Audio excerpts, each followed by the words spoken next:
Hello. BA प्रथम वर्ष के सामाजिक परिवर्तन के सिद्धांत के इस क्लास में आपका स्वागत है। इस लेक्चर में मैं ये बताने का प्रयास करूँगा कि हमारे समाज में परिवर्तन होते रहते हैं और यह एक अवश्यंभावी प्रक्रिया है जिससे विश्व के सारे समाज गुजरते हैं। यह परिवर्तन किन कारणों से तथा किन नियमों के अंतर्गत होता है, उसकी गति एवं दिशा क्या होती है, इन प्रश्नों को लेकर प्राचीन समय से ही विद्वान अपने अपने मत व्यक्त करते रहे।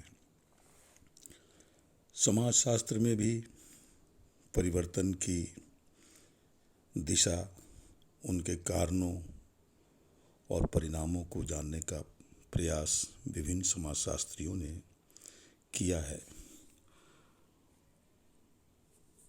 अब हम आगे उसी क्रम में ऑगबर्न के सांस्कृतिक विलंबना या पिछड़न के सिद्धांत के बारे में बताने जा रहे हैं। ऑगबर्न अमेरिकन समाजशास्त्री थे और उन्होंने 1922 में सोशल चेंज नामक पुस्तक लिखी, जिसमें उन्होंने सांस्कृतिक विलंबना के सिद्धांत का प्रतिपादन किया। यह पुस्तक सामाजिक परिवर्तन के उनके सिद्धांत को बताने में काफ़ी हद तक उस समय के परिप्रेक्ष्य में सफल रही थी। उन्होंने संस्कृति को दो भागों में बांटा। पहला भौतिक संस्कृति, जिसके अंतर्गत पंखा, घड़ी, टेबल, बर्तन, कपड़ा, पुस्तक, टीवी, एसी आदि जितनी भी भौतिक वस्तुएं हम देख रहे हैं और जिसका आविष्कार मनुष्य की सुविधाओं के लिए विज्ञान और ज्ञान की सहायता से किया गया, वो सभी भौतिक संस्कृति का हिस्सा हैं। वहीं दूसरी ओर उन्होंने संस्कृति का एक अभौतिक पक्ष भी माना है और इस अभौतिक पक्ष में उन्होंने ज्ञान, विज्ञान, धर्म, कला, विश्वास, मूल्य, विचारधारा, साहित्य इत्यादि को जगह दी है। ऑगबर्न की मान्यता है कि पिछले कुछ वर्षों में दोनों ही संस्कृतियों में बहुत विकास हुआ है। उनका मत है कि अभौतिक संस्कृति की तुलना में भौतिक संस्कृति तीव्र गति से बदलती है। इस कारण भौतिक संस्कृति तो आगे बढ़ जाती है, परंतु अभौतिक संस्कृति उससे पिछड़ जाती है। भौतिक संस्कृति का आगे बढ़ जाना एवं अभौतिक का पीछे रह जाना ही सांस्कृतिक पिछड़न या सांस्कृतिक विलंबना कहा गया है। यह दशा संस्कृति में असंतुलन उत्पन्न करती है। इस असंतुलन को समाप्त करने के लिए सामंजस्य तथा अनुकूलन का प्रयत्न किया जाता है और इसी दौरान समाज में परिवर्तन घटित होते हैं। इस प्रकार जब इन दो संस्कृतियों में असंतुलन पैदा होता है तो समाज पर भी उसका प्रभाव पड़ता है और वह परिवर्तन के दौर से गुजरता है। ऑगबर्न अपने इस पुस्तक में एक जगह लिखते हैं कि आधुनिक संस्कृति के विभिन्न भाग समान गति से परिवर्तित नहीं हो रहे हैं। कुछ भागों में दूसरों की अपेक्षा अधिक तीव्र गति से परिवर्तन हो रहा है और चूंकि संस्कृति के सभी भाग एक दूसरे पर निर्भर और एक दूसरे से संबंधित हैं, अतः संस्कृति के एक भाग में होने वाले परिवर्तन से दूसरे भागों में भी अभियोजन की आवश्यकता होती है। स्पष्ट है कि भौतिक संस्कृति अभौतिक संस्कृति की तुलना में शीघ्र परिवर्तित होती है।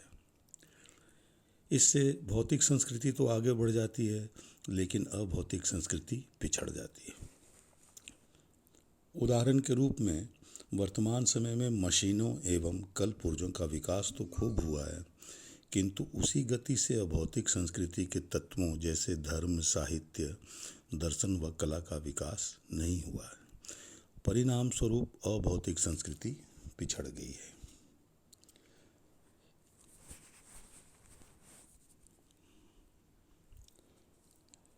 सांस्कृतिक पिछड़न को स्पष्ट करने के लिए ऑगबर्न ने कई उदाहरण दिए हैं। जैसे वर्तमान समय में वैज्ञानिक प्रगति के कारण मशीनीकरण एवं औद्योगिकरण में वृद्धि हुई है।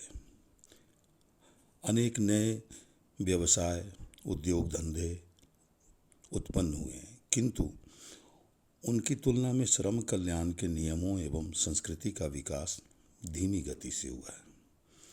इसी प्रकार सड़क यातायात तो तेजी से बढ़ा है, किंतु सड़क नियम बाद में बने। कृषि करने के नवीन यंत्रों एवं साधनों का विकास तो हुआ है, पर भूमि सुधार के कानून देर से बने हैं।